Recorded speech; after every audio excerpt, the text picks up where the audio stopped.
Bonjour à vous mes hockey fans et bienvenue à un autre aperçu de la saison 2024-25 de la LNH et aujourd'hui on s'attaque aux Flyers de Philadelphie. Alors du côté des Flyers de Philadelphie, si j'avais à décerner une espèce de médaille de, je dirais de la détermination ou quelque chose du genre, ça serait aux Flyers de Philadelphie que je le décernerais parce que du côté de Philadelphie, honnêtement, on a vécu beaucoup de choses la saison dernière. C'est une organisation qui, malgré tous les scandales qu'il y a eu, ou en tout cas les différents éléments qui l'ont affecté au cours de la saison, est resté dans la course aux séries et ça jusqu'à la date limite des transactions.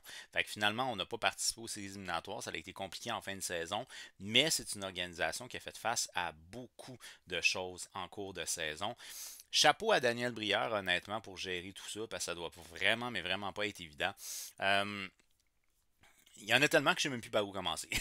On va commencer par, mettons, Cotter Gauthier. Donc, tout le niaisage qu'il y avait alentour de Cotter Gauthier qui voulait jouer à Philadelphie, qui voulait plus jouer à Philadelphie. Bref, ça s'est terminé. On a fait une transaction qui l'a envoyé à Anaheim. On a fait l'acquisition de Jamie Drysdale. Dans le cas de Jamie Drysdale, on parle d'un jeune défenseur quand même à haut potentiel. Là, ça, c'est intéressant. Sauf que malheureusement pour les Flyers, Jamie Drysdale aurait joué avec une hernie. Et c'est ce qui aurait expliqué. Mais je pense qu'il a joué une vingtaine de matchs, si je ne me trompe pas, avec les Flyers. C'est ce qui aurait expliqué le fait qu'il y a eu des performances discutables, mais c'est le fait qu'il n'était pas à 100%. Mais là, il est opéré, puis semble-t-il qu'il va être à 100% pour le début de la saison. Donc ça, c'est une histoire qu'on peut cocher, pack fini, il n'y a pas de problème avec ça. Ensuite de ça, ben, on se rappelle aussi là, le fait que la LNH respectait les contrats de la KHL. Là, ben, il y a eu quand même des bonnes nouvelles à ce niveau-là. Du côté de la Russie, la Fédération de Russie a décidé de donner la pleine autonomie à la KHL parce qu'anciennement, la Fédération de Russie contrôlait la KHL.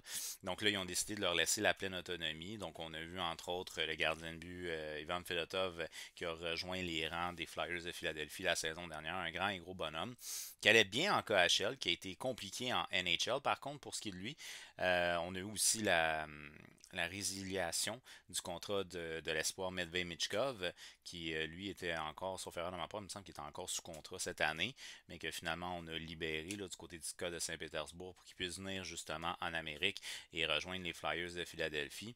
On a un jeune gardien aussi, ça, je ne sais pas si ça a un lien avec ça ou si c'est juste que son contrat était fini, mais un jeune gardien aussi, Kolosov, qui lui a joué en KHL la saison dernière, qui pour l'instant, il est théoriquement affilié aux Phantoms dans la AHL.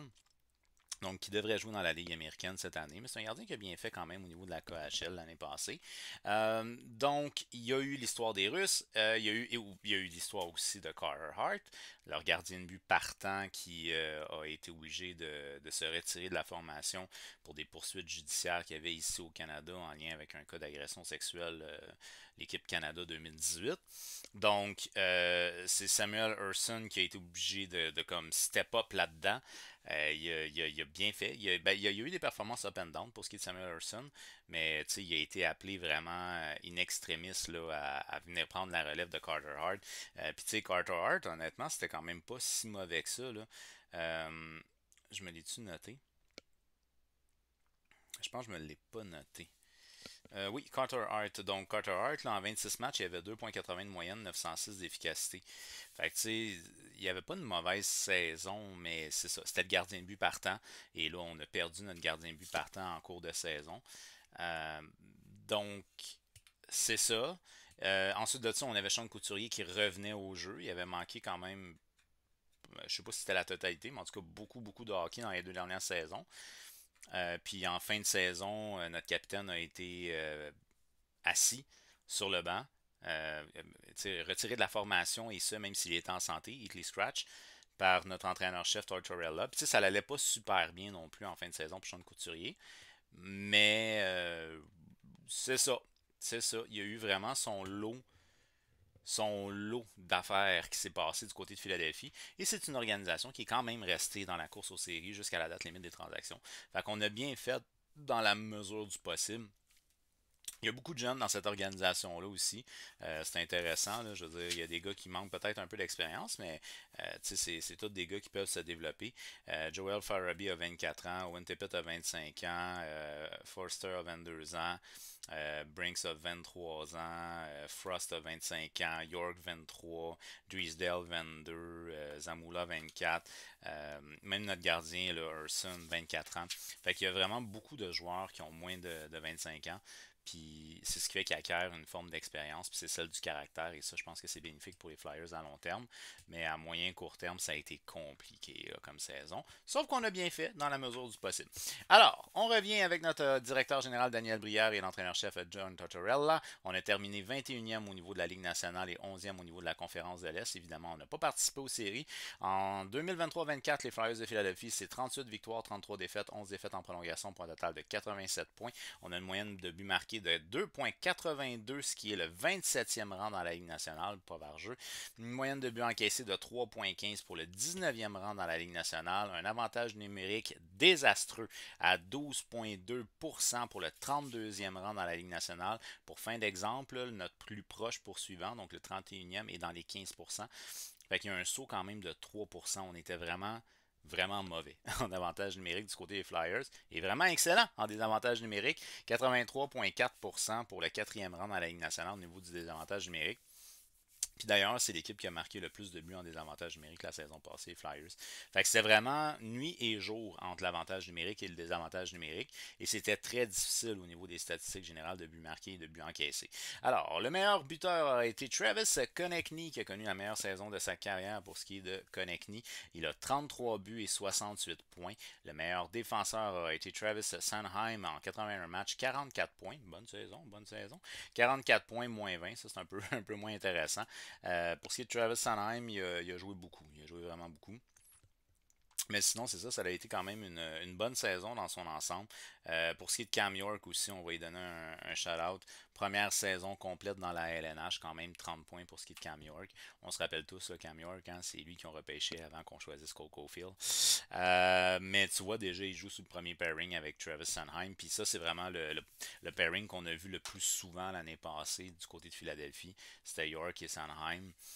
Donc, on le voit déjà là, dans le premier pairing du côté de Philadelphie. Et ça, malgré son jeune âge, il est âgé de 22 ans, si je ne fais pas erreur, dans le cas de Cam York. 23 ans dans le cas de Cam York. Maintenant, les espoirs qui vont être à suivre du côté des Flyers de Philadelphie cette année. Ça aurait pu être intéressant de mettre Kolosov aussi parce que ça se pourrait qu'on le voit. Là, il y a Carl Patterson qui est encore sous contrat. C'est un gardien de but d'expérience qu'on a du côté de Philadelphie. Mais il a bien fait au niveau de la KHL pour Kolosov. Donc, peut-être qu'on va le voir. Il devrait théoriquement commencer dans la Ligue américaine. Peut-être qu'on va le voir. Ça peut être intéressant de le mettre aussi. Mais en tout cas, j'y vais ici avec, évidemment, l'espoir à suivre Medved Michkov. Donc, c'est un candidat au trophée Calder cette année. Dans le cas de Medved Michkov, il a 19 ans. C'est un ailier gauche qui a évolué au niveau de la KHL la saison dernière. Je pense qu'il a joué juste un match avec le Scott Saint-Pétersbourg. Sinon, il a été passé au club de Sochi. En 48 matchs, il a 19 buts, 22 passes, 41 points. Un fait qui est très intéressant, c'est que dans l'histoire de la Ligue, donc dans l'histoire de la KHL, Medved Michkov est le deuxième joueur moins de 20 ans le plus prolifique de l'histoire de la KHL avec ses 41 points la saison dernière. Celui qui est le numéro 1, c'est Kirill Kaprizov. Fait que ça vous donne un peu une idée du genre de production qu'il peut avoir. Dans le cas de Medved Michkov, par contre, 5 pieds 10, 176 livres, on n'est vraiment pas le plus grand et le plus gros bonhomme qu'il y a au niveau, au niveau de la LNH. Fait que c'est sûr que ça va être un peu à travailler l'aspect physique là, pour ce qui est de Medved Michkov. Mais sinon, je veux dire, on y va avec les compliments au niveau de son talent brut, puisque on dit de lui qu'il a un hockey sense plus, c'est-à-dire qu'il n'y a pas juste un bon hockey sense, il y a un hockey sense élite, donc il y a un sens hockey, une lecture hockey qui est élite du côté de Medved Michkov. On dit de lui que c'est un sniper, donc il a un très bon tir. On dit de lui qu'il a des bonnes passes, des bonnes mains pour manier la rondelle. Donc, énormément de compliments pour son jeu offensif. Pas défensif. Fait que c'est un gars qui devrait avoir une bonne production offensive. Puis ça, c'est sûr que ça va aider l'organisation. Parce qu'à 2,82 puis le moyenne de but accordé de 3,15, ça ne donne pas une chance de gagner à chaque soir. Fait qu'on l'attend là, les bras ouverts du côté de Philadelphie pour ce qui est de Medved Michkov. Ensuite de ça, en termes de deuxième espoir, on va y aller avec Oliver Bonk, le fils de Radek Bonk, pour ceux qui se posent la question. 19 ans, un défenseur qui a évolué au niveau de la OHL la saison dernière. En 60 matchs, il a 24 buts, 43 passes pour 67 points. Même en séries éliminatoires, il a 16 points en 18 matchs, ce qui est quand même excellent. Et au niveau du championnat du monde des moins de 20 ans, 3 points en 5 matchs pour Oliver Bonk. Alors, on dit de lui que c'est un gars qui a une excellente lecture et qui a une bonne présence physique. Et il est quand même 6 pieds 2, 179 livres. c'est pas un petit bonhomme. C'est vraiment pas un petit bonhomme. Mais je ne crois pas par contre qu'il va jouer dans la LNH cette année. Et on va terminer le tout avec Denver Barkey, lui 19 ans, un joueur de centre qui a évolué au niveau de la OHL en 64 matchs, 35 buts, 67 passes pour 102 points. Alors je vous laisse deviner que c'est un joueur qui a des talents offensifs hors pair. Au niveau des séries éliminatoires en OHL, c'est 27 points en 18 matchs quand même en séries éliminatoires. Encore là, on dit de lui qu'il a un bon sens hockey et qu'il est excellent au niveau des passes et de la lecture des passes. C'est par contre un très petit joueur, le 5 pieds 9, 154 livres, c'est vraiment pas un gros bonhomme. Donc, sommairement, je pense que c'est Medved Michkov qui est vraiment à suivre en termes d'espoir cette année du côté des Flyers de Philadelphie. C'est leur espoir au plus haut talent qu'ils ont dans leur banque d'espoir. Alors, je vous rappelle bien évidemment que vous pouvez me suivre sur mes différents réseaux, que ce soit sur YouTube, TikTok, mais sinon je suis présent aussi sur Instagram. Toujours au nom d'HockeyFan514. Vous pouvez me retrouver avec le hashtag HF514. Et puis sinon, je vous invite à aller faire un petit tour sur le site alacoupe.ca, puisque notre chroniqueur Andy Saucy dresse un portrait des étés des différentes formations de la LNH. Et le tout est disponible sur le site alacoupe.ca. Maintenant, on va y aller avec mon alignement. Donc là, au moment de filmer cette vidéo-là, il y a certains camps d'entraînement qui ont commencé. On n'a pas commencé les matchs encore du camp d'entraînement, mais il y a certains camps d'entraînement qui ont commencé. J'ai aucune idée de quoi aura de l'air la formation. Par contre, ce que je peux dire, c'est qu'il n'y a pas énormément de changements. Il n'y a même pratiquement aucun changement du côté de Philadelphie. On pense qu'avec les effectifs qu'on a en ce moment, on est capable d'aller en séries éliminatoires. Donc, vu qu'il n'y a pas énormément de changements, j'ai essayé d'y aller avec une logique qui existait déjà du côté de Philadelphie. Sommairement. On essaie de répartir la production offensive sur les 3 lignes et pas nécessairement juste sur une ligne, ce qui explique pourquoi j'ai un gars de 50 points sur ma 3e ligne. Mais ce qui explique aussi ça pourquoi j'ai un gars de 33 points sur ma première ligne. Mais dans le cas ici de Travis Konechny, Sean Couturier et Forster, c'est une ligne qui était utilisée déjà l'année passée. J'ai rien réinventé là-dedans. Alors, on y va avec premier allié gauche, Travis Konechny, qui a connu la meilleure saison de sa carrière. C'est pas une immense différence, mais c'est quand même sa meilleure saison de carrière. En 76 matchs, il a 68 points qu'on fait jouer ici avec Sean Couturier. Sean Couturier, c'est un retour-ish. Ça faisait 2 saisons qu'il n'avait pratiquement pas joué l'année passée. Donc, ça a peut-être été un peu difficile vers la fin de la saison. Âgé de 31 ans, c'est un gars qui a encore du jus à donner. Fait que 38 points, 74 matchs pour Sean Couturier. Il peut faire mieux et il devrait faire mieux. C'est un gars qui a gagné le Selkie en 2020, je pense, quelque chose de même, début des années 2020, fin 2010. Donc c'est un joueur de centre très responsable, intelligent dans son jeu. C'est ça. C'est un gars qu'on a vu beaucoup avec Travis Konechny au cours de la dernière saison. Qu'on fait jouer ici avec le jeune Foster. Lui, c'est 33 points, 77 matchs la saison dernière, âgé de 22 ans. C'est un jeune qui peut avoir un caractère offensif intéressant. Donc, on le met sur la première ligne avec Travis Konechny et Couturier parce qu'ils ont déjà joué quand même pas mal ensemble la saison dernière. Ensuite de ça, en termes de deuxième ligne, on va y aller avec Owen Tippett, 53 points, 78 matchs la saison dernière pour le joueur de 25 ans. Dans le cas d'Owen Tippett, on a connu une bonne saison aussi.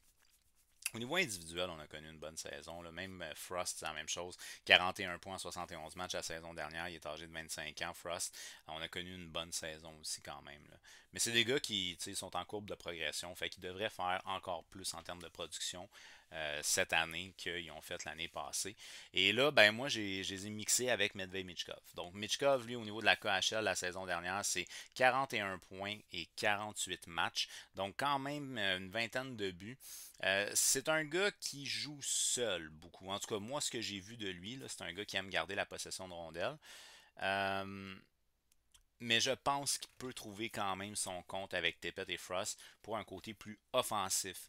Fait que ça, je trouve que c'est intéressant. Je ne le voyais pas vraiment jouer, dans le cas de Medved Michkov, je ne le voyais pas vraiment jouer avec, exemple, Scott Laughton ou Sean Couturier. Fait que j'essaye avec Frost. Puis d'après moi, ça devrait relativement bien aller. En termes de troisième trio, maintenant, on va y aller avec Joel Farabee. 50 points, 82 matchs la saison dernière. Une bonne saison quand même pour Joel Farabee. 50 points, c'est pas mauvais. Qu'on fait jouer avec Scott Laughton, 39 points en 82 matchs. Et Brinks, 23 points en 57 matchs. Pour ce qui est de Brinks, jeune joueur quand même, 23 ans. En termes de ratio points par match, il a connu une bonne saison. Par contre, une saison écourtée. Par la suite, en termes de quatrième trio, évidemment, Nicolas Deslauriers ne sera pas sur le premier trio. On lui donne tout le crédit pour ce qui est de son impact impact au sein de l'organisation, mais il en reste pas moins que c'est pas un joueur à caractère offensif. 4 points en 60 matchs la saison dernière du côté de Philadelphie pour le dur à cuire de Philadelphie. Par la suite, Ryan Poehling, l'ancien du Canadien de Montréal, 28 points en 77 matchs la saison dernière. Donc, pour ce qui est de la logique, j'ai été surtout avec la production des gars pour 3e, 4e trio. Et par la suite, Attaway, lui, qui a 17,82 matchs, évidemment, c'est pas une grande production offensive. Noah Kate, qui est mon joueur scratch. Au niveau des pairings maintenant, pour des paires, maintenant au niveau de mes défenseurs, j'ai été avec la paire qui a été la plus fréquente l'année passée, qui est celle de Cam York avec Travis Sanheim. Cam York, lui, c'est 30,82 matchs à sa première saison complète. Fait qu'on peut s'attendre à une augmentation de sa production offensive. C'est un gars qui a une bonne lecture de jeu puis qui aime bien provoquer des choses offensivement. Donc, c'est un gars qui pourrait avoir une meilleure production offensive et qui est intelligent dans son jeu aussi. Fait que c'est important. Travis Sanheim, quand même 44,81 matchs. Encore là, c'est un gars qui est un défenseur qui aime bien se porter aussi à l'attaque. C'est deux gars qui sont différents et similaires à la fois. Et ça fonctionne bien pour les deux. Fait qu'on va les garder ensemble. En termes de deuxième pairing, on va y aller avec Sealer et Jamie Drysdale. Sealer, c'est un défenseur qui est d'expérience, plus défensif, 31 ans pour ce qui est de Sealer. 13 points en 71 matchs la saison dernière pour ce qui est de Sealer. Que je joué avec Jamie Drysdale. Donc Jamie Drysdale, c'est 10 points en 34 matchs la saison passée. Sauf erreur, je pense qu'il a joué comme 24 ou 25 matchs avec les Flyers. Puis c'est un défenseur qui est très intelligent, mais semble-t-il que l'année passée, il jouait avec un hernie, donc des douleurs. Il a été opéré et là, il va terminer sa convalescence, je me rappelle plus tant. Donc normalement, il devrait être à 100% pour le début de la saison cette année. En termes de troisième pairing, on va y aller avec Zamula et Ristolainen. Donc Zamula, lui, c'est 21 points en 66 matchs la saison dernière du côté de Philadelphie. Et Ristolainen, lui, en 31 matchs, il a 4 points. Et on coupe Eric Johnson, qui lui a 67 matchs, 6 points la saison dernière. Un défenseur d'expérience qu'on a du côté de Philadelphie. Johnson qui est âgé de 36 ans. Au niveau des gardiens de but. Au niveau des gardiens de but, c'est un petit peu plus compliqué. Samuel Ersson, qui a été appelé en relève après le départ de Carter Hart, a connu quand même une grosse saison. Mais comme je vous ai dit en début de vidéo, ça a été des up and down pour ce qui est de Samuel Ersson. Je ne sais pas à quel point est-ce qu'on est confortable pour dire que c'est un partant dans la LNH, mais on va vivre avec le fait qu'il va être notre partant. Alors, Ersson, la saison dernière du côté de Philadelphie, c'est 51 matchs, 2,82 de moyenne, 890. Mais il reste que l'équipe peut l'aider. L'équipe pourrait être plus solide défensivement, ça l'aiderait lui au niveau de ses performances individuelles. Et en termes de deuxième gardien, on va y aller avec le russe Fedotov. Fedotov en 3 matchs à Philadelphie.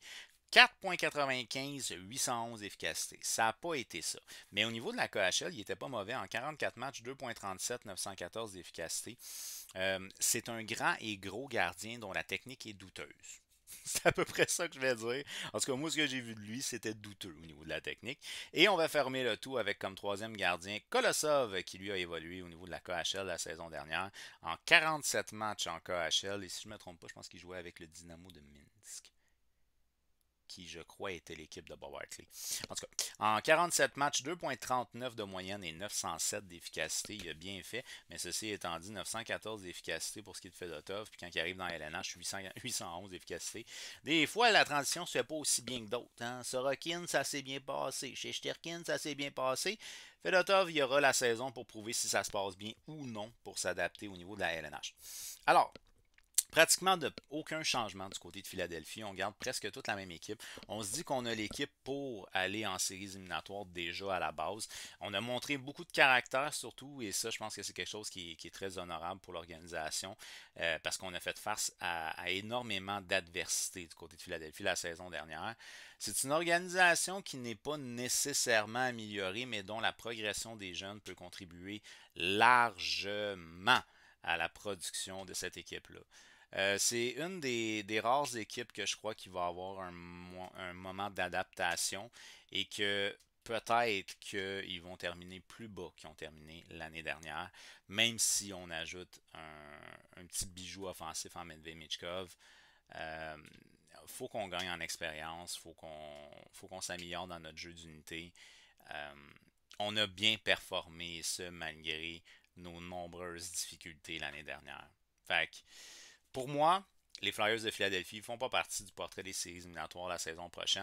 Mais on ne sait jamais. Des fois, peut-être que la magie va opérer et que l'équipe va être capable de faire face justement à l'adversité puis de se qualifier en séries éliminatoires. Alors, d'après toi, est-ce que c'est une équipe qui va finir plus bas dans le classement? Est-ce que c'est une équipe qui va courir pour une place en série? Peut-être même qu'ils sont en série selon toi. Fais-le moi savoir au travers des commentaires. Alors, on n'oublie pas, on s'abonne, on active la petite cloche parce qu'il y a d'autres aperçus qui s'en viennent pour la saison 2024-2025 de la LNH. D'ici là, je vous dis un grand merci d'avoir regardé ma vidéo et on se revoit très bientôt.